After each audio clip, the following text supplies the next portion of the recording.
ఎంత మంచి ప్రేమ నీది యేసయ్యా, నీలా ప్రేమించేది ఎవరయ్యా. ఎంత మంచి ప్రేమ నీది యేసయ్యా, నీలా ప్రేమించేది ఎవరయ్యా.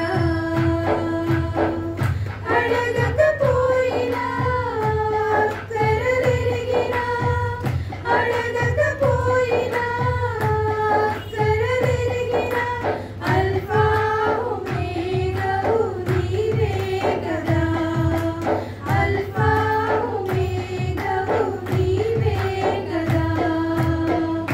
ఎంత మంచి ప్రేమ నీది యేసయ్యా, నీలా ప్రేమించేది ఎవరయ్యా. ఎంత మంచి ప్రేమ నీది యేసయ్యా, నీలా ప్రేమించేది ఎవరయ్యా. నిస్వాస్యమైన నీ ప్రజల క్షేమముకై, నిస్వాస్యమైన నీ ప్రజల క్షేమముకై, రాజాజ్ఞను మార్చిన వాడవు నీవు, రాజాజ్ఞను మార్చిన వాడవు నీవు. రాజులను మార్చిన రారాజువు, రాజులను కూర్చిన జయశాలివి. రాజులను మార్చిన రారాజువు, రాజులను కూర్చిన జయశాలివి. యేసయ్యా నీ ప్రేమే మధురం, యేసయ్యా నీ కృపయే అమరం. యేసయ్యా నీ ప్రేమే మధురం, యేసయ్యా నీ కృపయే అమరం. ఎంత మంచి ప్రేమ నీది యేసయ్యా, నీలా ప్రేమించేది ఎవరయ్యా. ఎంత మంచి ప్రేమ నీది యేసయ్యా, నీలా ప్రేమించేది ఎవరయ్యా. నిస్వాస్యమైన నీ ప్రజల మేలులకై, నిస్వాస్యమైన నీ ప్రజల మేలులకై, అధికారుల హమును అణచినవాడా, అధికారుల హమును అణచినవాడా, అధికారాలను మార్చినవాడా, అధికారులను మార్చినవాడా, అధికారాలను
ప్రభు నామంలో అందరికీ శుభాభివందనములు. అదేవిధంగా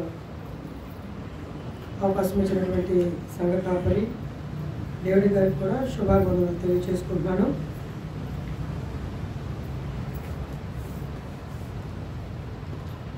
మరి యొక్క శుక్రవారం నాడు ఉపవాస కూడిక నిమిత్తం మనం కూడి ఉన్నాము. అదేవిధంగా దేవుడు ఇచ్చినటువంటి యొక్క గొప్ప అవకాశాన్ని బట్టి కూడా ప్రభు వారికి మరొక మారు నా వందనాలు తెలియజేసుకుంటున్నాను. ధన్యత అనుగ్రహించున్నారు వాక్యాన్ని నేర్చుకోవడానికి, అదేవిధంగా బోధించడానికి కూడా. సో రెండవసారి ఒక వాక్య పరిచయం చేయడానికి అవకాశం ఇచ్చి ఉన్నది. ప్రార్థన చేసుకుని వాక్యంలోకి వెళ్దాం. పరిశుద్ధుడా, వందనాలు, స్తోత్రాలు తండ్రి, స్తుతులను కారణభూతుడా, మహోన్నతుడా, మీ యొక్క పరిశుద్ధ పాదాల దగ్గరికి మమ్మల్ని నడిపించి ఉన్నారు. చిన్న మందగా మేము కూడి ఉన్నాం తండ్రి. మరి ఇప్పటి వరకు మీ ప్రియులు మీ బిడ్డలు మంచి పాటల ద్వారా నేను గణపరిచి ఆరాధించి ఉన్నారు. దాన్ని బట్టి కూడా వందనాలు, స్తోత్రాలు ప్రభావ. మరి వాక్యము ధ్యానిస్తుండగా మరి ఇటు వినేవారు ఇటు చెప్పేవారు కూడా నేర్చుకోవడానికి సహాయం తెచ్చేవాడు కోరుకుంటూ కార్యక్రమం పర్యంతము కూడా మా యొక్క తండ్రిగా, నాయకుడిగా, దేవుడిగా ఉండి నడిపించబడి కోరుకుంటూ ఒక చిన్న ప్రార్థన నజరేయుడైన యేసుక్రీస్తు నామములో అడిగి వేడుకుంటున్నాం తండ్రి, ఆమేన్. ఈరోజు మన వాక్య భాగము ఆత్మీయ ఎదుగుదల. అనేక మార్లు మన యొక్క సంఘంలో ఒక ఆత్మీయ సంబంధమైనటువంటి విషయాల నిమిత్తం మనం ధ్యానిస్తూ ఉన్నాము. ఎన్నిసార్లు మనం ధ్యానించినప్పటికీ కూడా ప్రతిసారి కూడా కొన్ని కొత్త విషయాలు మనం నేర్చుకోవడానికి దేవుడు మనకి ఆ యొక్క ఆత్మీయ జ్ఞానాన్ని అనుగ్రహిస్తూ ఉంటాడు. సో వాక్యం ద్వారా ఎన్నిసార్లు మనం తెలుసుకున్నప్పటికీ కూడా కొత్త విషయాలు మన యొక్క జప్తిలోకి, అదేవిధంగా మన యొక్క ఆత్మీయ స్థితిలో ముందంజ వేయటానికి అవకాశం అనేది ఏర్పడుతూ ఉంది. సో దాంట్లో భాగంగానే ఆత్మీయ ఎదుగుదలకి ఏ రంగాల్లో లేకపోతే ఏ విభాగాల్లో మనం ఆత్మీయంగా ఎదగొచ్చు అనేటువంటి కొన్ని అంశాలు, 4 లేక 5 అంశాలు మనం చూసి ఈరోజు వాక్య భాగాన్ని మనం ధ్యానం చేద్దాం. చాలాసార్లు మన యొక్క జీవితంలో ఆత్మీయంగా ఎదగాలని అనేక సంఘాల్లో, ముఖ్యంగా ప్రతి సంఘంలో కూడా ఆత్మీయంగా ఎదగాలనేది చెప్తూ ఉంటారు. ఆ విధంగా చెప్పడంలో ప్రతి ఒక్కళ్ళు కూడా, ముఖ్యంగా సేవకులు, దైవజనులు ఈ విషయాన్ని ప్రస్తావిస్తూ ఉంటారు. ప్రతి ఒక్కళ్ళు, ప్రతి బిడ్డ, ప్రతి ఒక్క సంఘ బిడ్డ కూడా ఆత్మీయంగా ఎదగాలి అని చెప్పేసి ఆశిస్తూ ఉంటారు. సో దానికి తగినట్టు విధంగానే వాక్యాన్ని సిద్ధపడుతూ యొక్క సంఘాన్ని ముందుకు తీసుకెళ్తూ ఉంటారు. సో కాబట్టి ఆత్మీయ ఎదుగుదలకు వచ్చేటప్పటికి ముఖ్యంగా అనేక మందికి అనేక విషయాల్లో అభిప్రాయాలు ఉంటూ ఉంటాయి. ముఖ్యంగా వాక్య విషయంలో ఎదగాలని కొంతమంది కోరుకుంటారు, కొంతమంది ప్రార్థన విషయంలో ఎదగాలని కోరుకుంటూ ఉంటారు, మరి కొంతమంది సంఘం యొక్క నడిపింపు విషయంలో, అంటే అడ్మినిస్ట్రేషన్ విషయంలో కొంతమంది ఎదుగుదలని ఆత్మీయ ఎదుగుదలగా, కొంతమంది ఆత్మీయ వరాల విషయంలో, మరికొంతమంది ఆత్మీయ ఫలాల విషయంలో యొక్క గ్రోత్ని లేకపోతే యొక్క అభివృద్ధిని కోరుకుంటూ ఉంటారు. సో కాబట్టి ఈ ఒక్కొక్కరు ఒక్కొక్క విభాగానికి చెందుతూ ఉంటారు. కానీ నిర్దిష్టంగా ఇందులోనే ఎదుగుతున్నారు అని చెప్పడానికి కొన్నిసార్లు మనం సాహసించి చెప్పడానికి సరిపోదు. అయితే వాక్య ప్రకారంగా ఏ అంశంలో మనం ఆత్మీయ ఎదుగుదల అనేది ఉంటుంది అనేది చూద్దాము. 2 కొరింథీయులకు రాసిన పత్రిక 9వ అధ్యాయము 10వ వచనం. 2 కొరింథీయులకు రాసిన పత్రిక 9వ అధ్యాయము 10వ వచనం. దయచేసి చదవండి ఎవరైనా. విత్తువానికి విత్తనమును తినుటకు ఆహారమును దయచే దేవుడు మీకు విత్తనము దయచేసి విస్తరింపచేసి మీరు ప్రతి విషయంలో పూర్ణోదర్య భాగ్యము గలవారై అగునట్లు మీ నీతి ఫలములు వృద్ధి పొందించును అని చెప్తున్నాడు. హల్లెలూయా. సో ఇక్కడ విత్తువాడికి విత్తనము తినుటకు ఆహారము దయచేయు దేవుడు అనేసి మాట చెప్తా ఉన్నాడు. So God speaks of the work, పని గురించి, పనిలో మనం చేసేటువంటి అభివృద్ధి గురించి ఆ చేసినటువంటి పని మనకు ఆపాదించబడిలాగున, లేకపోతే ఆ ప్రతిఫలము మనము తీసుకొని లాగున అనేటువంటి విషయాన్ని ఇక్కడ పూర్ణోదౌర భాగ్యము గలవారై అనేటువంటి మాట ఇక్కడ చెప్పడం జరిగింది. కాబట్టి ఏంటంటే whatever we do, whatever we work and whatever we do the business or whatever it may be, so that we are getting the benefits of those work. ఆ ప్రతిఫలాన్ని మనం పొందుకోవటానికి అని చెప్తున్నాడు. The first thing is the growth in our work, the development in our work అనేది ఇక్కడ చూస్తూ ఉన్నాడు. అంటే విత్తేవాడు లిటరల్గా పని చేయటం అక్కడ, అంటే అక్కడ విత్తువాడు లేదంటే అక్కడ ఆహారము దయచే దేవుడు అనేటువంటి విషయం. చాలామంది ఈ రోజుల్లో కష్టపడుతూ ఉంటారు. They're run after their jobs. యాక్చువల్గా రకరకాల పనుల గురించి పరిగెడుతూ ఉంటారు. లేకపోతే వారి యొక్క బిజీ స్కెడ్యూల్లో they don't have a single day or single minute to spare the time for the people or the family.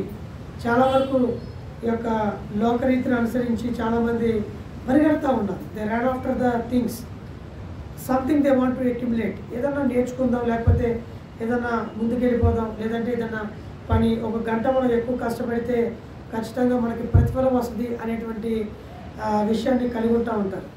So చాలామందికి ఇప్పుడున్నటువంటి వరల్డ్లో టాక్సిక్ కల్చర్, అంటే టాక్సిక్ వర్కింగ్ కల్చర్ అనేది బాగా ప్రమోట్ చేస్తూ ఉన్నారు. మీరు కష్టపడండి, మీరు కష్టపడటం ద్వారా మీరు గ్రో అవుతారు, కంపెనీ గ్రో అవుతుందని చెప్తూ ఉంటారు. చాలామంది జాబ్స్ చేసే వాళ్ళకి ఈ కంపెనీ మీదే అని చెప్తారు చాలాసార్లు, అవునా కదా? చాలా వరకు ఏమని చెప్తారు, ఈ కంపెనీ మీద అన్నట్టుగానే కష్టపడండి అని చెప్తారు. చాలామంది జాబ్స్ చేసే వాళ్ళకి ఈ స్టేట్మెంట్ ఎండీస్ కానీ, లేకపోతే సిఇఓస్ కానీ, లేకపోతే డైరెక్టర్స్ కానీ డిఫరెంట్ మీటింగ్స్లో వాళ్ళు అడ్రస్ చేస్తూ ఉంటారు. ఈ కంపెనీ మీద అనుకొని మీరు పనిచేయండి, కానీ ప్రాఫిట్స్ వస్తే ఆ ప్రాఫిట్స్లో షేర్ ఇస్తారు ఎప్పుడైనా? లాభాలు వస్తే లాభాల్లో షేర్ ఇస్తారా? వాళ్ళు ఎవరు? బట్ ద మూమెంట్ ఎప్పుడైతే మనం పని చేయాలని కోరుకుంటామో ఆ పనిలో మనం నిబద్ధత చూపించడానికి, లేదంటే డెడికేటెడ్గా చేయడానికి వాళ్ళు ఏం చేస్తారంటే వాళ్ళని బాగా ప్రమోట్ చేస్తారు. Why? Because they paying salary for your work. అది మీరు వారం చేయనివ్వండి, 1 month చేయనివ్వండి, లేకపోతే ఫర్ డెకేడ్స్ అండ్ ఇయర్స్ మీరు చేసినప్పుడు చాలా వాళ్ళు ఎంకరేజ్ చేసే అంశం ఏంటంటే, క్షమించాలి, so they just want to extract the work from you. Me company మిమ్మల్ని బాగా వర్క్ చేయడానికి బాగా ప్రోత్సహిస్తూ ఉంటుంది. But they don't promote in sharing. అంటే లాభాల్లో ఎట్లాంటి వాళ్ళు షేర్ ఇవ్వడానికి వాళ్ళు ఇష్టపడరు, లేదంటే వాళ్ళు మీ గ్రోత్ కోసం పెద్దగా ఎక్కడ కూడా మీకు సహాయం చేయరు. కారణం ఏంటి అంటే they want to extract work from you and they want to keep you as an employee. ఒక ఎంప్లాయీగా ఉండటం మాత్రమే వాళ్ళు ఇష్టపడతా ఉంటారు. కానీ ఇక్కడ దేవుని విషయంలో ఏంటంటే ఫ్రూట్ఫుల్నెస్ ఇన్ అవర్ వర్క్. 2 కొరింథీ 9:10 చూసినప్పుడు, విత్తువానికి విత్తనము తినుటకు ఆహారము దయచే దేవుడు మీకు విత్తనము దయచేసి విస్తరింపచేసాడు.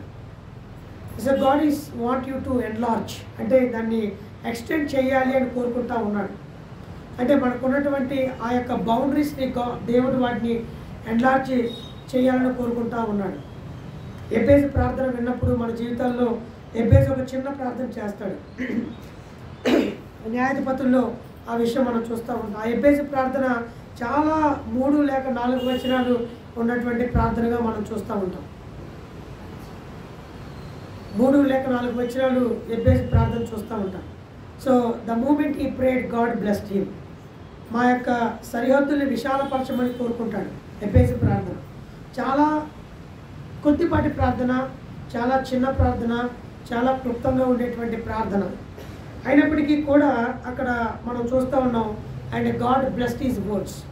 ఈ రోజుల్లో విస్తారమైనటువంటి గొప్ప లెంతీ ప్రేయర్స్ చేస్తూ ఉన్నాం.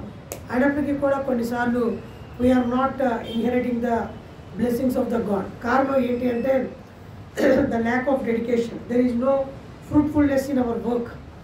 మన యొక్క వర్క్లో డెడికేషన్ అనేది మిస్ అవుతూ ఉంటుంది. మన పరిచర్యలో డెడికేషన్ అనేది మిస్ అవుతూ ఉంటుంది. సో కాబట్టి ఇక్కడ విత్తువానికి విత్తనము తినుటకును ఆహారము దయచే దేవుడు మీకు విత్తనము దయచేసి విస్తరింపచేసి ప్రతి విషయంలోనూ పూర్ణోదార్య భాగ్యము గలవారొకటకు మీ నీతి ఫలమును వృద్ధి పొందించును అని చెప్తా ఉన్నాడు. ఆ ఫలాన్ని మనం వృద్ధి పొందే విధంగా దేవుడు మనల్ని ఆ యొక్క ఫ్రూట్ఫుల్నెస్గా ఉండటానికి సహాయం చేస్తూ ఉన్నాడు. దానికి కారణం ఏంటంటే the fruitfulness in our work. First of ఆల్గా మనం చూసింది ఏంటంటే మనం స్పిరిచువల్గా ఎదగాలి అంటే మన వర్క్లో కూడా గ్రోత్ కనపడాలి, మన జాబ్లో ఆ యొక్క గ్రోత్ కనపడాలి, లేదంటే మన బిజినెస్లో ఆ గ్రోత్ కనపడాలి. ఒకవేళ మన శాలరీ మనం 10 years బ్యాక్ ఎంత ఉందో ఇప్పుడు కూడా మన శాలరీ కనుక గ్రో అవ్వకపోతే మనకి హ్యాపీనెస్ ఉంటుందా? There won't be any happiness. మనకు ఆ గ్రోత్ కనపడదు. స్కిల్లో ఎస్పెషల్లీ చాలా వరకు నేను 10 సంవత్సరాల క్రితం ఎంతవరకు శాలరీ సంపాదించానో ఇప్పుడు కంటే ఎక్కువ కావాలని కోరుకుంటాం, కానీ మన స్కిల్ని మనం ఎన్హాన్స్ చేసుకోలేకపోతాము.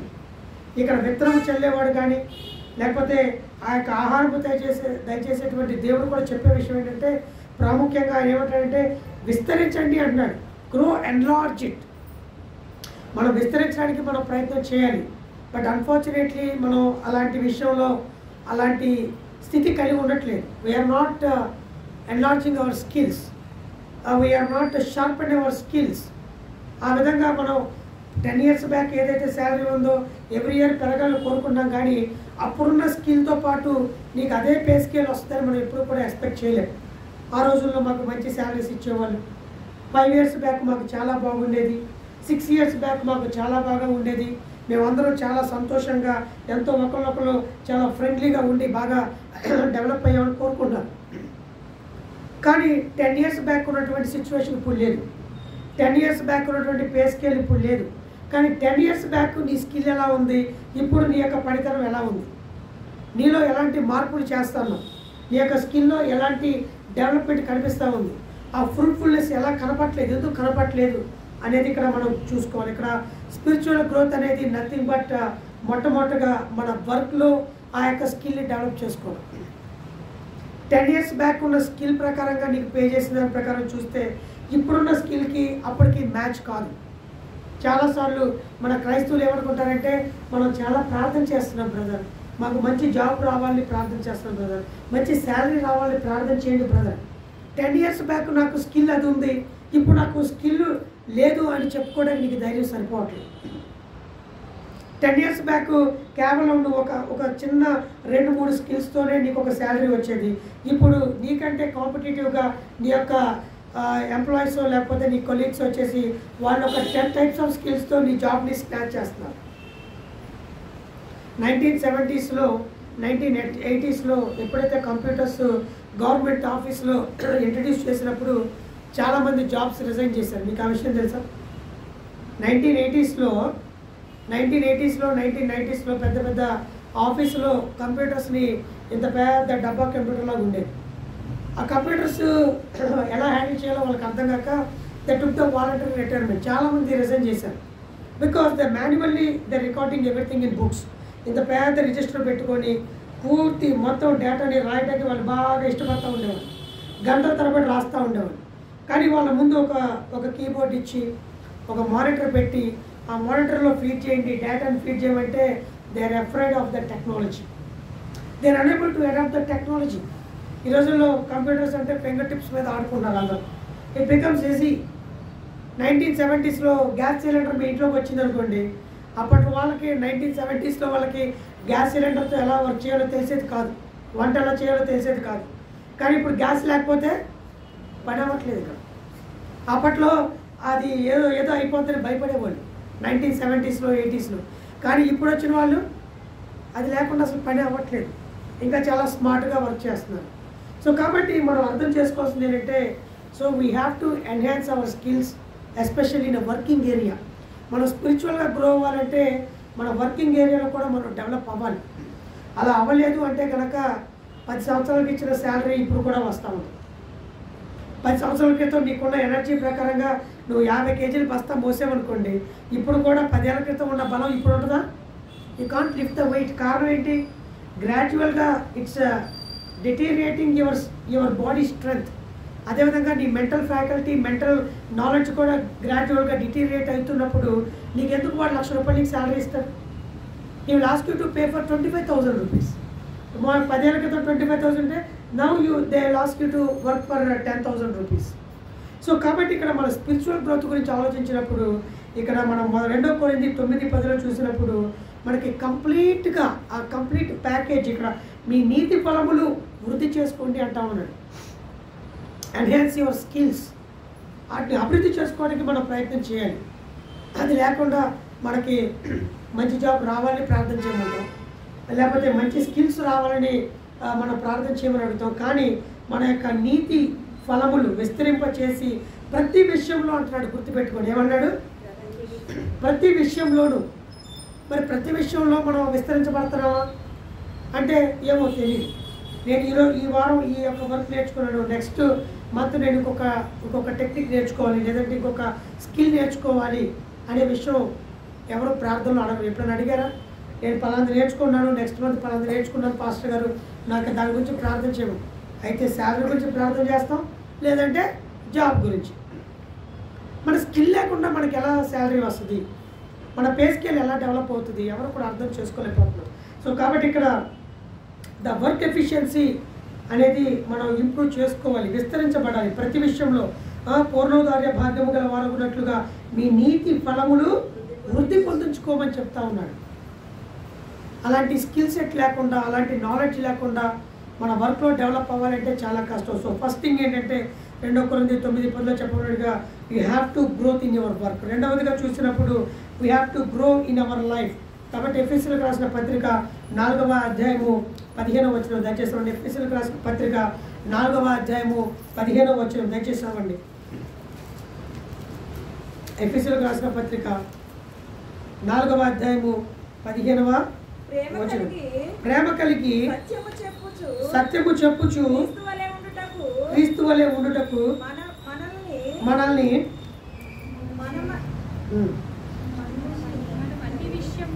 మనం అన్ని విషయముల్లో ఎదుగుతుము అని చెప్తున్నాను. ఇక్కడ క్రీస్తు విషయంలో చాలాసార్లు సంఘాల్లో చెప్పేది ఏంటంటే, ఇక్కడ ఫస్ట్ వచనంలో మనం చూసినప్పుడు అన్ని విషయాల్లో కూడా మనం ఎదగాలి అని చెప్తున్నాడు. ఒక వర్క్ తీసుకున్నప్పుడు you need to possess the set of skills. నేను ఒక దాంట్లోనే స్మార్ట్ అయిపోతానంటే కాదు. సో మల్టీ టాస్కింగ్గా ఉండడానికి ప్రయత్నం చేయడానికి వాళ్ళు కోరుకుంటారు. అట్ ద సేమ్ టైం ఇక్కడ కూడా ప్రేమ కలిగి సత్యము చెబుతూ ఆ వచనం 15వ వచనంలో చూసినప్పుడు ప్రేమ కలిగి సత్యము చెప్పుచు క్రీస్తు వలె ఉండుటకు మనము అన్ని విషయాల్లో ఎదుగుతాం. ఈ రోజుల్లో సంఘంలో అన్ని విషయాల్లో ఎదగాలి అని టీచ్ చేస్తారా? చేయట్లేదు, టీచ్ చేయలేకపోతున్నారు. కారణం ఏంటంటే వాళ్ళలో ఎదుగుదల లేదు కాబట్టి మిమ్మల్ని ఎదగనీ లేకుండా చేస్తూ ఉన్నారు. కేవలం టైత్ విషయంలోనే చెప్తూ ఉంటారు, కేవలం సమయానికి రండి అని చెప్పడంలోనే చెప్తూ ఉన్నారు. కానీ ఇక్కడ వాక్యంలో చెప్పబడినదిగా మనం ప్రేమ కలిగి సత్యము చెబుతూ క్రీస్తు వలె అన్ని విషయాల్లో ఎదగాలి అని చెప్తా ఉన్నాం. మరి మొదటి వచనంలో కూడా అన్ని విషయాల్లో ఎదగాలని చెప్పుకున్నాడు. ఈ 2వ వచనంలో కూడా మన జీవితంలో అన్ని విషయాల్లో ఎదగాలి అని చెప్తా ఉన్నాడు. అన్ని విషయాల్లో ఎందుకు ఎదగలేకపోతున్నాము? కేవలం ఒక సంఘం విషయం అనే విషయానికి వచ్చేటప్పటికి ఒక పాట విషయంలో అభివృద్ధి చెందాలని చెప్తున్నాం, వాక్యం విషయంలో అభివృద్ధి చెందాలని చెప్తున్నాం, లేకపోతే ప్రేమ కలిగి ఉండాలని చెప్తున్నాం, క్రీస్తు వలె ఉండాలని చెప్తున్నాం, అన్నీ బాగానే ఉండాలని చెప్తున్నాం. కానీ అన్ని విషయాల్లో ఎదగాలని ఎందుకు చెప్పలేకపోతున్నాం? టైత్ విషయంలో స్ట్రెస్ చేసి చెప్తున్నాం. మనం అన్ని సంఘాల్లో చెప్తున్నారు, మన సంఘం అనే కాదు. ఇంకా మన సంఘంలో చెప్పడం చాలా తక్కువ. కొన్ని సంఘాల్లో నేను యూట్యూబ్లో కొన్ని చూస్తే అక్కడ వచ్చిన వాళ్ళని మా అమ్మగారు ఏదో ప్రార్థన చేయించుకోవడానికి పాపం కంకిపాడు ఆంధ్ర నుంచి ఇక్కడ సికింద్రాబాద్ ఏదో వచ్చారు. సికింద్రాబాద్ ఎవరో పెద్ద పాస్టర్ గారు ఒక గొప్ప మహాసభ పెడితే ఆ సభలో ప్రార్థన చేయించుకోవడానికి వచ్చారు. వచ్చిన వాళ్ళు వచ్చేవారు కూడా నాకు చెప్పలేదు, ఫోన్ చేయలేదు వాళ్ళు. ఎందుకంటే నేను అలాంటి ఎంకరేజ్ చేయలేని వాళ్ళకి తెలుసు. అంటే ఆయన చేసినప్పుడు ఎలా కార్యం జరుగుతుందో ఈ సంఘ కాపరి డేవిడ్ గారు చేసినప్పుడు కూడా అదే కార్యం జరుగుతుంది. ఎందుకంటే అక్కడ ఉన్నది కూడా క్రీస్తే, ఇక్కడ ఉన్నది కూడా యేసుక్రీస్తు ప్రభువే కదా. అక్కడ ఉన్నది సేవకుడే, ఇక్కడ ఉన్నది కూడా సేవకుడే. అక్కడ ఉన్నది కాపరే, ఇక్కడ ఉన్నది కూడా కాపరే. మరి ఎక్కడ డిఫరెన్స్ వస్తుంది? మన ఆలోచన ధోరణిలో తేడా వస్తుంది. సో తీరా వచ్చినప్పుడు ఇక్కడ వాళ్ళు చెప్పేది ఏంటంటే అక్కడ పాస్టర్ గారు ప్రార్థన చేయించుకున్నారు. ప్రార్థన చేయించుకున్న తర్వాత ఒక కానుక ఎంతో 5,000 పెట్టారు. ఆయన 5,000 కదమ్మా, మీరు 12,000 కట్టమని చెప్పి. ఎంత కట్టమన్నారు? ఇంకొక 12,000 కట్టండి. మళ్ళీ ఇంకోసారి ప్రాబ్లం మీ అబ్బాయికి రాదు, లేకపోతే మీకు ఇంకా కుటుంబం చాలా సంతోషంగా ఉండదు. పాపం ఆవిడ మనసు అంతా దాని మీద ఉంటుంది. అంటే 5,000 పే చేసింది, ఆమె స్థాయికి మించి ఆమె పే చేసింది, తప్పులేదు. కానీ ఆ పాస్టర్ గారు ఏమన్నారు? పేర్లు అప్రస్తుతం, పేర్లు మనకు తెలియదు. అంటే ఈ రోజుల్లో సంఘ కాపరులు ఎంత దౌర్జన్యంగా, ఎంత గల్లా పట్టుకొని వసూలు చేస్తారో ఆలోచించాం. మనం సంఘంలో ఎప్పుడన్నా అంత దౌర్జన్యంగా వసూలు చేసామా? సత్యం గారు ఎప్పటి నుంచో మన సంఘానికి వస్తూ ఉన్నారు. ఆయనకి తెలుసు, నాకంటే బాగా సీనియర్ ఈ విషయం. ఎంతో కాలం నుంచి వస్తూ ఉన్నారు ఆయన. చాలామంది నాకంటే ముందు నుంచి సంఘంలో ఉన్నటువంటి వారు మీకు తెలిసి విషయం. సో కాబట్టి ఇక్కడ ఎందుకు చెబుతారంటే, మీరు వెళ్ళి అక్కడ ఏమిస్తారో మాకు తెలియదు ఆ విషయం. అయినప్పటికీ కూడా అక్కడ జరుగుతున్న విషయం ఏంటంటే, వాళ్ళు ఏమనుకుంటారంటే, పోలే దైవ సేవకుడు సువార్తకి విస్తారంగా పాపం డబ్బులు అడుగుతున్నాడు, ఇవన్నీ విస్తారంగా పాపం సువార్త పరిచయం కోసం ఆయన సువార్త పరిచయకి ఇస్తున్నాడా, లేకపోతే సొంత బంగ్లాకి ఈఎంఐలు తీర్చుకోవడానికి ఇచ్చుకున్నాడో మనకు తెలియదు కదా. We don't know at all. అంటే మా తల్లిగారి విషయంలో జరిగేటువంటి విషయం నేను చెప్తా ఉన్నాను. ఆవిడ సంతోషంగా మరి లోపల బాధపడి ఇచ్చిందా, లేకపోతే పైకి బాధ చెప్పుకోలేక నవ్వుతూనే ఇచ్చానని చెప్పిందా నాకు తెలియదు. విషయం అర్థం చేసుకోవాలంటే, ఈ రోజుల్లో సేవకులని పేరు చెప్పుకొని ప్రజల నుంచి చాలా దౌర్జన్యంగా వసూలు చేస్తుంది. సో నీతికి నిలబడి సేవ చేసిన వాళ్ళకి ఈరోజు చాలా అతి కొద్ది మంది లైక్ చేస్తూ ఉన్నారు. కొంతమంది అయితే సంఘాన్ని విడిచి ఎక్కడో బాగుందని చెప్పేసి వెళ్ళిపోతున్నారు.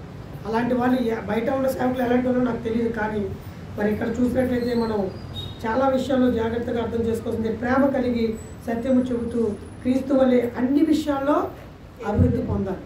కొద్ది విషయాల్లోనే చాలామంది చూస్తూ ఉన్నారు. ఆ విషయాలతో కాకుండా అన్ని విషయాల్లో మనం అభివృద్ధి పొందడానికి దేవుడు మనని ఎంకరేజ్ చేస్తూ ఉన్నాడు, విస్తరించమని చెప్తా ఉన్నాడు, అన్ని విషయాల్లో ఎదగమని చెబుతూ ఉన్నాడు. సో మొట్టమొదటిగా in work we have to be fruitful, in life we have to be fruitful. మూడవదిగా we have to be fruitful in the society.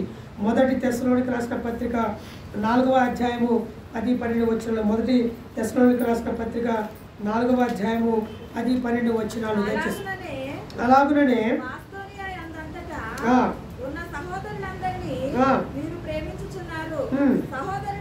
సహోదరులారా, మీరు ప్రేమయందు మరి ఎక్కువగా అభివృద్ధి నొందుచుండవలననియు సంఘమునకు వెలుపటి వారి ఎడల మర్యాదగా నడుచుకొనుచు మీకేమీ కొదవ లేకుండానట్లు మేము మీకు ఆజ్ఞాపించిన ప్రకారము మీరు పరుల జోలికి పోక మీ సొంత కార్యములు జరుపుకున్నట్టు ఎందును మీ చేతులతో పని చేయటం ఎందును ఆశ కలిగి ఉండవాలని మిమ్మల్ని హెచ్చరించుచున్నాను అంటున్నాడు. ఇక్కడ ప్రేమ కలిపి మరి ఎక్కువగా సంఘము వెలుపల వారి పట్ల మర్యాదగా, సంఘం వెలుపల వారి ఎడల మర్యాదగా నడుచుకోమని చెప్పాడు. కానీ ఈ రోజుల్లో సంఘంలో ఉన్నటువంటి వారు సంఘం వెలుపల ఉన్నవారిని తీవ్రంగా విమర్శిస్తూ ఉన్నారు. కానీ వాక్యం అది ఎంకరేజ్ చేయట్లేదు. అనేక మంది మనకి పాత తరంలో చూసినప్పుడు, ఇప్పుడంటే కొంత మెచ్యూరిటీ వచ్చింది, సోషల్ మీడియా వచ్చింది, మనం ఏది మాట్లాడినా కూడా బయటికి ఆటోమేటిక్గా వెళ్ళిపోతాం. మై ఎక్స్పెరిమెంట్ విత్ ట్రూత్ అని గాంధీ ఒక బుక్లో చెప్తూ ఉంటాడు. గుజరాత్కి వచ్చిన మిషనరీస్ చాలామంది అక్కడ ఉన్నటువంటి దేవతా విగ్రహాలని బాగా అబ్యూజ్ చేసినప్పుడు, తిట్టినప్పుడు he was felt very bad, చాలా బాధపడ్డాడు గాంధీ. సో అప్పుడు అతను ఒక వివక్ష, ఎందుకు మన దేవతల పట్ల వాళ్ళు వివక్షగా ఎందుకు ఉంటున్నారు అని చెప్పేసి తన యొక్క ఆటోబయోగ్రఫీలో రాసుకున్నాడు క్లియర్గా. తన బుక్ పేరు ఏంటంటే మై ఎక్స్పెరిమెంట్ విత్ ట్రూత్ అని చెప్పి. అంటే మన వాస్తవాలతో ప్రయోగాలు చేయటం. అక్కడ దాని అర్థం ట్రాన్స్లేషన్ ఏంటంటే, జస్ట్ నేను లిబరల్గా చెప్పాను. మై ఎక్స్పెరిమెంట్ విత్ ట్రూత్ ఏంటంటే నేను వాస్తవాలతో చేసినటువంటి ప్రయోగాలు. వాస్తవాలతో ప్రయోగాలు ఏంటి? ల్యాబొరేటరీలో ఏదో కెమికల్తో ప్రయోగాలు చేస్తాము, లేకపోతే మనుషుల మీద ప్రయోగాలు చేస్తాము, లేకపోతే ఇంకొకరి మీద ప్రయోగాలు చేస్తాము, లేకపోతే ఆ గిన్నీ ర్యాట్స్ మీద ప్రయోగాలు చేస్తాము, పశువుల మీద ప్రయోగాలు చేస్తాము. కానీ బట్ ఇక్కడ గాంధీ రాసినటువంటి పుస్తకం ఏంటంటే మై ఎక్స్పెరిమెంట్ విత్ ట్రూత్, వాస్తవాలతో నేను ప్రయోగాలు చేస్తున్నాను అన్నాడు. ఎప్పుడైనా చేశారా వాస్తవాలతో ప్రయోగాలు? చేసావా నువ్వు? చేయలేదా? నువ్వు చేసావా కుమార్? కానీ మనం చేసేది వాస్తవాలతో ప్రయోగాలే. మనం చేసేది we are trying to learn what is truth. Gandhi కూడా అదే చేశారు అక్కడ, మనం కూడా అదే చేస్తున్నాం. కానీ మనకు తెలియదు. ఈ labelled on this particular book, but we are not giving any such kind of labels. అంటే మనం ఎలాంటి లేబుల్స్ ఇవ్వలేము. బట్ నువ్వు సత్యమును వెతుకుతున్నావు. నువ్వు ఎప్పుడు కూడా నేనే మార్గమును, నేనే సత్యమును, నేనే జీవమును. So you are being with the Jesus is nothing but that you are walking in the truth. You are following the Jesus Christ and you are a liberated Christian. అంటే నువ్వు స్వతంత్రం పొందుకున్నటువంటి ఒక క్రైస్తవుడుగా ఉన్నావు. నువ్వు సత్యాన్ని వెతికేటువంటి క్రైస్తవుడుగా ఉన్నావు. నువ్వు జీవాన్ని వెతికేటువంటి క్రైస్తవుడుగా ఉన్నావు. బట్ ఆయన ఒక వాస్తవంతోనే ఆయన ఎక్స్పెరిమెంట్ చేశాడు. కానీ మనం జీవంతో ఉన్నాము, మనం సత్యంతో ఉన్నాము, మనం క్రీస్తుతో ఉన్నాం. హల్లెలూయా. సో కాబట్టి ఆయన ఆ యొక్క బుక్లో రాసింది ఏంటంటే చాలా స్పష్టంగా ఎందుకు కొంతమంది క్రైస్తవ మిషనరీస్ దేవతా విగ్రహాలను దూషిస్తున్నారు అనేది చాలా బాధగా ఆయన వ్యక్తీకరించడం మనం చూస్తా ఉన్నాం.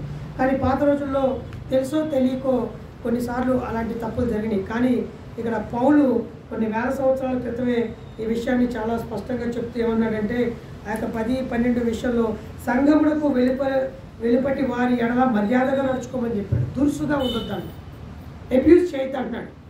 వాళ్ళను కూడా గౌరవించమని చెప్తా ఉన్నాడు. వాళ్ళకు ఉన్నటువంటి విషయాల పట్ల మర్యాదపూర్వకంగా నడుచుకోమని చెప్తా ఉన్నాడు.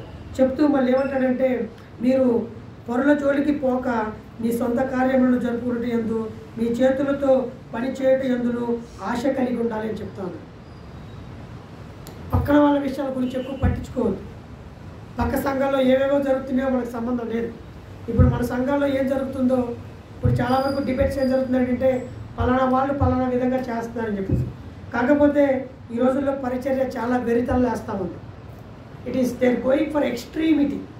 దాదాపు ఒక 500 మంది సంఘం కలిగినటువంటి ఒక చోట ఎవరో పేరు పిలుస్తారు, పలానా శ్రీకాంత్ అంటాడు. 500 మందిలో శ్రీకాంత్ అనే పేరు ఎవరికైనా ఉంటుంది. వెంకటేశ్వరరావు అని పిలుస్తాడు, వెంకటేశ్వరరావు నా పేరు. దేవుడు పిలిచేశాడు, దేవుడు నా పేరు పిలిచాడు. 500 మందిలో వెంకటేశ్వరరావులు, నాగేశ్వరరావులు, డేవిడ్లు, శ్రీకాంతులు, కుమారులు చాలామంది ఉంటారు అక్కడ. ఉంటారా ఉండరా? అక్కడెక్కడో మూల కూర్చున్నాడు, దేవుడు నన్ను పిలిచేశాడు అనేసి చూడండి నాకు ఎక్కడెక్కడ లేరని చెప్పేసి బాహాటంగా చెప్పు. ఎవరికైనా కామన్ అది. శ్రీకాంత్ అనే పేరు ఉంటుంది, సత్యం గారు అనే పేరు ఉంటుంది, వెంకటేశ్వరరావు అనే పేరు ఉంటుంది, కుమార్ అనే పేరు ఉంటుంది. ఇవన్నీ కామన్ పేర్లు. లేకపోతే ఒకన్న పేరు ఉస్కో పుస్కో పిస్కో అని చెప్తాడు, అని పిలుస్తాడు, ఎవడో ఉండదు అక్కడ. వాళ్ళ పేర్లు అలాగే ఉంటాయి, మనకు తెలియదు ఆ పేర్లు. ఆ పేరుకు మంచి భావం ఉండొచ్చు. ఉస్కో పిస్కో పిస్కో అంటే ఎవడన్నా వస్తాడా? ఆ పేరు పెట్టి పిలవమనండి, ఎవరికి తెలియదు, ఆ పేరు పలకటమే రాదు. ఎన్ని విచిత్రమైన ధోరణులు క్రియేట్ చేసి సంఘంలో ఒక 500 మంది ఉంటే 500 మందిలో ఎవరికైనా పేర్లు అలాంటి మన పేర్లే ఉంటాయి. చాలామంది 90% పేర్లు. ఎక్కడో ఉన్న శ్రీకాంత్ని బయటికి రమ్మని చెప్పి దేవుడి నుండి పిలుచుకున్నాడు అనగానే పాప అతను బిత్తపోయి నిజంగా దేవుడిని పిలుచుకున్నాడంటే ఉప్పొంగిపోయి జేబులు ఎంత ఉంటే తీసుకెళ్ళి ఉండిలో వేసేసి దేవుడి నుండి పిలుచుకున్నాడయ్యా, దేవుడి నుండి పిలుచుకున్నాడు అనగానే పాప వాడికి అవునా ఈయన చెప్పగానే ఆయనకు లేబుల్ పడిపోద్ది. ఒకసారి కంగారు పడిపోతాడు. కంగారు పడిపోయి అమ్మో దేవుడు పిలిచాడు, లేకపోతే ఏదో అయిపోద్దని చెప్పేసి మొత్తం పరిశ్రమ ఉన్నది పీకే అందులో వేసేస్తాడు. అలా ఒక రకమైన గలిబిలి. They are misinterpreting the word of God. దేవుని వాక్యాన్ని తప్పుదో పట్టించి గలిబిలి చేసి సంఘంలో ఉన్నటువంటి బిడ్డల్ని తప్పుదో పట్టించడం ద్వారా they don't know the real word of God. ఏ విధంగా విస్తరించబడాలి, ఏ విధంగా నా స్కిల్స్ డెవలప్ చేసుకోవాలి, రెండవదిగా నేను ఏ విధంగా మంచి అన్ని విషయాల్లో నేను ఫ్రూట్ఫుల్గా వెళ్ళాలి అనేటువంటి విషయాన్ని వాళ్ళు తెలుసుకోలేకపోతా ఉన్నారు. అందుకే ఇక్కడ ప్రేమయందు మరి ఎక్కువగా సంఘం వెళ్ళిపోయిన వారి పట్ల మర్యాదగా పొరల జోలికి పోక సొంత కార్యము జరిగించడం ఎందుకు గొప్ప ఆసక్తి కలిగి ఉన్నారు. You just mind your own business. నీ యొక్క బిజినెస్ ఏంటి, లేకపోతే నీ సొంత కార్యం ఏంటి, నువ్వు చేసే పని ఏంటి, దాని మీద ఎక్కువ దృష్టి పెట్టమని చెప్పాడు. అంతేగాని పలానా వాళ్ళు ఏం చేస్తూ ఉన్నారు, పలానా వాళ్ళు ఏ విధంగా ఇదవుతూ ఉన్నారు, పలానా చుట్టుపక్కల వాళ్ళు మన సంఘంలో ఈయన ఏం చేస్తున్నాడు ఆయన ఏం చేస్తున్నాడని చెప్పేసి ఇన్ఫర్మేషన్ అంతా దిగి తర్వాత ఏదేదో చేసి ఏదేదో మాట్లాడి ఉన్న వాళ్ళ విశ్వాసాన్ని చెడగొట్టడం ఎక్కువ జరిగిపోతాం. మన సంఘాల్లో కాదు, బయట సంఘాల్లో కూడా ఇలాంటి విచిత్రమైనటువంటి ధోరణి జరుగుతూ ఉంది. కొంతమంది కాపర్లు సంఘ బిడ్డల్ని కంప్లీట్గా వేరే అదర్ విశ్వాసంలోకి నడిపిస్తూ ఉన్నారు. They don't have anything to preach. వాళ్ళు వాక్యం చెప్పడానికి వాళ్ళు ఎప్పుడు కూడా ప్రిపేర్ అవ్వరు, సన్నద్ధం అవ్వరు ఎక్కువ. వాక్యం ద్వారా ముందుకెళ్దామని అనుకోరు. And they make something interesting statements. ఈయన చేసిన దాన్ని ఇంకొక ఆయన కౌంటర్ ఇవ్వడం అనేది మనం చూస్తూ ఉన్నాం. కాబట్టి వాట్ ఇక్కడ చెప్పేదాని ప్రకారంగా ప్రేమయందు మరి ఎక్కువగా మన యొక్క దాన్ని ఆ యొక్క ఫస్ట్ దశలోనిక 4:10-12 చెప్పిన విధంగా ప్రేమయందు మరి ఎక్కువగా అభివృద్ధి పొందాలి అని చెప్తాను. సంఘమునకు వెలుపటి వారి ఎడల మర్యాదగా నడుచుకోండి అని చెప్తున్నాడు. మీకేమీ కొదువు లేకుండానట్లు మేము మీకు ఆజ్ఞాపించిన ప్రకారం మీరు పనుల జోలికి పోక మీ సొంత కార్యములను జరుపుకొనుట యందు మీ చేతులతో పని చేయడం యందు ఆశ కలిగి ఉండాలి అని చెప్తాం. ఇవన్నీ కూడా మనం డెవలప్ అవ్వడానికి, ఫ్రూట్ఫుల్గా ఎదగడానికి, అలాగని చెప్పేసి సంఘాన్ని గాలికి వదిలేయాలి కాదు. నా పని నాకు ఉంటే చాలు, ఒక సంఘంతో నాకు పని లేదు, దేవుడు నాలో. సో దేవుడు సంఘాన్ని ఇచ్చింది ఎందుకు అంటే మనం క్షేమాభివృద్ధి కలిగి ఒకరినొకరు విశ్వాసం ద్వారా మన పాటల యందు, సాక్ష్యం యందు, ప్రార్థన యందు, ఈ యొక్క దేవుని యొక్క రొట్టె బల యందు అన్ని విషయాల్లో కూడా సమృద్ధిగా ఎదగటానికి, నీ విశ్వాసాన్ని బట్టి నీ సాక్ష్యాన్ని బట్టి నేను వృద్ధి చెందడానికి, నువ్వు పాడిన పాటల ద్వారా నేను ఎంతో సంతోషంగా దేవుని ఆరాధించడానికి, నువ్వు చేసేటువంటి ప్రార్థన ద్వారా నా యొక్క బిజినెస్ డెవలప్ అవడానికి, అదేవిధంగా నీ తోటి సహోదరుడు చేసే ప్రార్థన ద్వారా నీ యొక్క కుటుంబంలో క్షేమాభివృద్ధి కలగడానికి. So why we are joining as a communion అంటే మనం ఒక కమ్యూనిటీగానో దేవుని బిడ్డలుగానో ఎందుకు వచ్చామంటే ప్రతి విషయంలో విస్తరించడానికి, ప్రతి విషయంలో క్షేమాభివృద్ధి అదేవిధంగా మీ ప్రార్థన ద్వారా నా విశ్వాసం ఎదుగుదల అవ్వడానికి, ఇవన్నీ కూడా అనేక అంశాలు దేవుడు నిక్షిప్తం చేశాడు సంఘం. సో మన ఇవన్నీ కూడా ఈ యొక్క డెవలప్ అవ్వడానికి ఇన్ సొసైటీ ఎస్పెషల్లీ సంఘం వెలుపల వారి ఎడల మనం సరైనటువంటి విద్యత కలిగి నడుచుకోవడం, not abuse the words. So కాబట్టి ఇవన్నీ కూడా మనం చూసినప్పుడు సంఘంలో ఏ విధంగా ఎదగాలని చెప్పేసి, సొసైటీలో ఏ విధంగా ఎదగాలని చూస్తాము. 4వదిగా చూస్తే వర్డ్ అండ్ డీడ్. 1 పేతురు రాసిన పత్రిక 2వ అధ్యాయము 2-3 వచనాలు దయచేసి చదవండి. 1 పేతురు రాసిన పత్రిక 2వ అధ్యాయము 2-3 వచనాలు.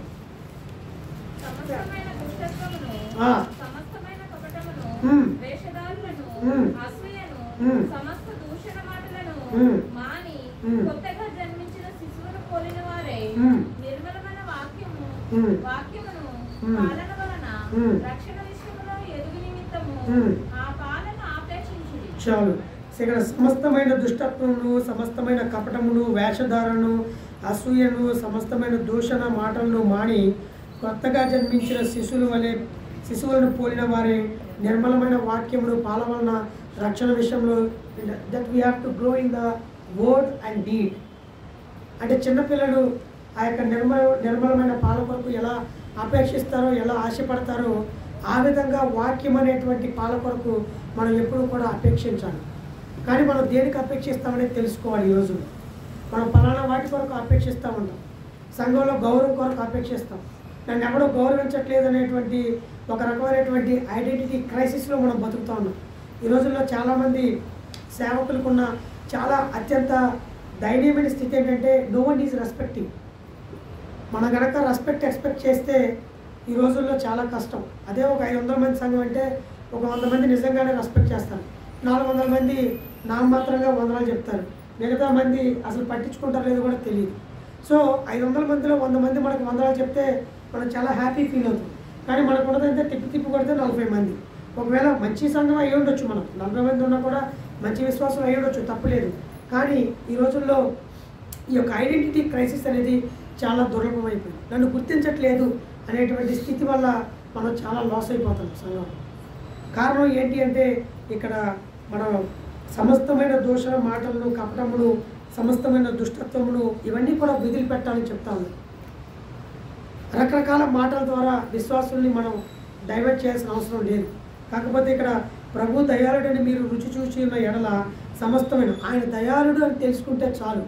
మనం ఎలాంటి నాటకాలు వేయమేక, ఎలాంటి పిచ్చి మాటలు చెప్పం, ఎలాంటి కపట మాటలు చెప్పం, ఎలాంటి దూషణ మాటలు చెప్పము, ఎలాంటి వేషధారణ అనేది ఉండదు. ఇవన్నీ కూడా మన నుంచి బయటికి వెళ్ళిపోతాయి. It will be cut off from our life the moment we know that the God is the gracious. దేవుడు దయాళుడు అని తెలుసుకున్న తర్వాత ఇక ఎప్పటికీ కూడా మనం ఇలాంటివి చేయడానికి ఇష్టపడం, వాటిన్నింటినీ కూడా త్యజిస్తాము, వదిలేస్తాము. కొత్తగా జన్మించిన శిశువులు పోలిన వారే నిర్మలమైన వాక్యము పాలన వలన రక్షణ విషయంలో ఎదుగుదాము. That is what we are expecting the pure teachings. అక్కడ చాలా ప్యూర్ ఉన్నటువంటి చాలా నిర్మలమైనటువంటి వాటి కొరకు మనం చూస్తూ ఉంటాం, అపేక్షిస్తూ ఉంటాం. సో కాబట్టి ఇవన్నీ కూడా వర్డ్ అండ్ డీడ్లో మనం ఎదగాలి అని చెప్పేసి దేవుడు చెప్తా ఉన్నాడు. కారణం ఏంటంటే ఇవన్నీ కనుక లేకపోతే మన సంఘంలో ఎదుగుదల అనేది చాలా కష్టమైపోతుంది. మనల్ని ఎవరో గౌరవిస్తారు, నేను బాగా చదువుకున్నాను, నన్ను ఎవరు నా యొక్క చదువుని రికగ్నైజ్ చేయట్లేదని బాధపడుతున్నారు కొంతమంది నాకు ఎందుకు నన్ను పట్టించుకోలేకపోతున్నారు. ఈ యొక్క ఐడెంటిటీ క్రైసిస్ ప్రతి ఒక్కళ్ళు పిల్లలు కూడా చాలాసార్లు కోరుకుంటారు, నన్ను ఎందుకు మా డాడీ పట్టించుకోవట్లేదు, మా మమ్మీ నన్ను ఎందుకు పట్టించుకోవట్లేదు, నాతో ఎందుకు టైం స్పెండ్ చేయట్లేదు. ఈ రోజుల్లో పిల్లలకున్న చాలా ఇబ్బంది ఏంటంటే మా మమ్మీ డాడీ మా తల్లిదండ్రులు నాతో ఎక్కువ టైం స్పెండ్ చేయట్లేదు. మనం కూడా టైం దేవుడితో స్పెండ్ చేయకపోతే, వాక్యంతో మనం టైం స్పెండ్ చేయకపోతే, దేవుడికి ప్రార్థన చేయకపోతే చాలా వరకు ఇబ్బంది పడతాడు దేవుడు కూడా. చిన్నపిల్లలు తల్లిదండ్రులు కనుక వాళ్ళకి టైం అయిపోతే వాళ్ళు అడుగుతారు, డాడీ నాతో ఎందుకు ఆడుకోవట్లేదు, మమ్మీ నాతో ఎందుకు ఉండట్లేదు అని. వాళ్ళు ఎలా బాధపడతారో మన తండ్రి కూడా అలాగే బాధపడతాడు. యేసుక్రీస్తు కూడా why they are not giving time to me. The same way మనం వృద్ధులైపోయినప్పుడు మన పిల్లలు మనల్ని పట్టించుకోకపోతే మనం ఎంత బాధపడతాం, పిల్లలు సరిగ్గా చూడకపోతే ఎలా బాధపడతాం. ద సేమ్ వే దేవుడు కూడా he is expecting a time from you. He is expecting a some sort of association and affinity మన నుంచి కోరుకుంటున్నాడు. ఆ కోరుకోవడం కొరకే మనం సంఘంగా జాయిన్ అవుతున్నాం. ఎలాంటి వేషధారం లేకుండా, ఎలాంటి దుష్టత్వం లేకుండా, ఎలాంటి కుటిలమైనటువంటి విషయాలు లేకుండా అవన్నీ ఛేదించడానికి మనం సంఘంగా ముందుకు రావాలి. ఎందుకంటే కొత్తగా జన్మించిన శిశువులే పోలిన వారే నిర్మలమైన వాక్యమును పాల వలన రక్షణ విషయంలో ఎదగాలి అని చెప్తా ఉన్నాం. వాక్యంతో ఎదగాలని చెప్తున్నాం. కానీ మనం ఎందులో ఎదుగుతున్నాం? మనకు ఏదేదో కావాలి, ఎందులోనూ ఎదగాలని కోరుకుంటాం. కానీ ఇక నిర్మలమైనటువంటి వాక్యము పాల వలన రక్షణ విషయంలో ఎదగాలి. రక్షణ విషయంలో ఎదగటానికి మనం నేర్చుకోవాలి. మాకుంటే చాలు, మాకు ఇంకేం అవసరం లేదు. వాక్యం మేము టీవీలో బాగా పెద్ద పెద్ద సార్లు చెప్తా ఉన్నారు, పెద్ద పెద్ద మంచి దైవజనులు చెప్తున్నారు, ఇక్కడే వాక్యమా అంటే no, it is not like that. మీకు బోధకులు అనేక మంది ఉండొచ్చు, కానీ ఆత్మీయ తండ్రి ఒక్కడే. బోధకులు అనేక మంది ఉంటారు, చాలామంది గొప్ప గొప్ప అద్భుతంగా, చాలా టెక్నికల్గా, చాలా గొప్ప ఫిలాసఫీతోనో థియాలజీతోనో చెప్పేవాళ్ళు అనేక మంది మీకు ఉండొచ్చు. కానీ ఇక్కడ మీ ఆత్మలకి రక్షణ ఇచ్చేటువంటి మీ యొక్క ఆత్మీయ తండ్రితో ఆ యొక్క పాల వంటి రక్షణ వంటి వాక్యం చేత మనం ఎదగటం నేర్చుకోవాలి. అపేక్ష ఉండాలి, కోరిక ఉండాలి, ఆశ ఉండాలి, తృష్ణ ఉండాలి. ఇవన్నీ లేకుండా మనం ఎదుగుదాం అంటే కాదు. ఆ ఎదుగుదల చూసే వాళ్ళకి చాలా జుగుప్సాకరంగా ఉంటుంది. ఆ ఎదుగుదల ఎలా ఉంటుందంటే మన బాడీలో అన్ని పార్ట్స్ చక్కగా రైట్ ప్రపోర్షన్లో ఎదిగితేనే మనం చూడటానికి బాగుంటాం. అలా కాకుండా నా చెయ్యి ఎంత బాగా ఎదిగింది అనుకోండి, ఇటుగా దెయ్యం పెట్టాడు కనుక ఎంత బాగా వచ్చింది చెయ్యి అనుకుంటాం. ఒకవేళ ముక్కు బాగా వచ్చింది అనుకోండి, అది కూడా మన శరీరం it has to grow in a right proportion. తగు రీతిగా ఎదిగినప్పుడు మాత్రమే చూడటానికి ఉంటుంది.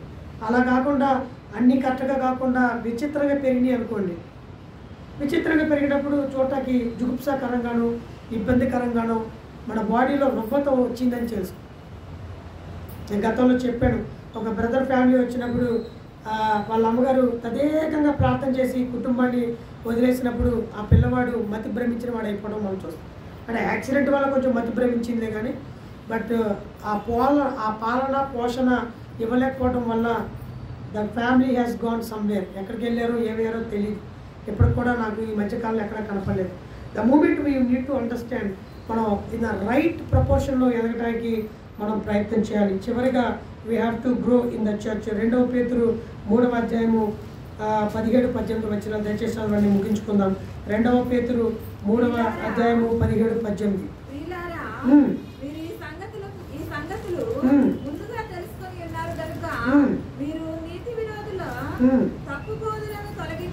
నీతి విరోధుల తప్పు బోధనలు తొలగింపబడి మీకు కలిగిన స్థిర మనస్సును విడిచి పడిపోకుండా కాచుకొని ఉండండి. చాలు. ఇక్కడ మళ్ళీ తర్వాత చదువుదాం. ఇక్కడ తప్పు బోధ వలన తొలగింపబడి నీతి విరోధుల తప్పు బోధ వలన తొలగింపబడి మీకు కలిగిన స్థిర మనస్సును విడిచి పడిపోకుండా కాచుకోండి. మళ్ళీ మనం ప్రొటెక్ట్ చేసుకోవడం మోస్ట్ ఇంపార్టెంట్. సంఘంలో ఎస్పెషల్లీ స్థిరము కలిగిన వారు కూడా చాలామంది నీతి విరోధుల తప్పు బోధ వల్ల వాళ్ళు తొలగించబడటం మనం చూస్తూ ఉన్నాం. స్థిరమైన వాళ్ళే దేవుళ్ళలోంచి తప్పిపోతూ ఉన్నారు. స్థిరమైనటువంటి జీవితం కలిగిన వారు కూడా రకరకాల మాటల చేత సంఘం నుంచి వెళ్ళిపోవడం మనం చూస్తూ ఉన్నాం. సో కాబట్టి మన ప్రభువును రక్షకుడైన యేసుక్రీస్తు అనుగ్రహించు కృపయందు జ్ఞానమందు అభివృద్ధి పొందుడి. So we have to grow in the grace and knowledge.